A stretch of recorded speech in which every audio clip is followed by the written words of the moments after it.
నమస్తే, welcome to political bridge.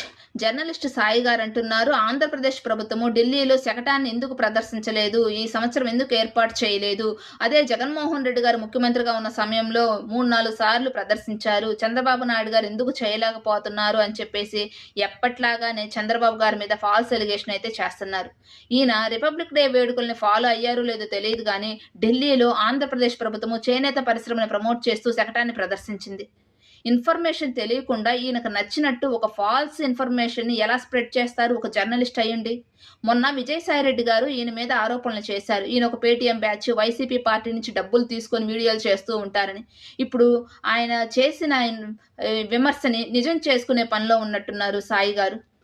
ఈ యొక్క జర్నలిస్ట్‌గా తన బాధ్యతగా వ్యవహరించాల్సింది పోయి, ఇన్ఫర్మేషన్ కలెక్ట్ చేసుకొని నిజాన్ని చెప్పాల్సింది పోయి ప్రజలకి ఇట్లా తప్పుడు ఇన్ఫర్మేషన్ చెప్తున్నందుకు ప్రభుత్వం కూడా ఇట్లాంటి జర్నలిస్టుల మీద యాక్షన్ తీసుకోవాలి.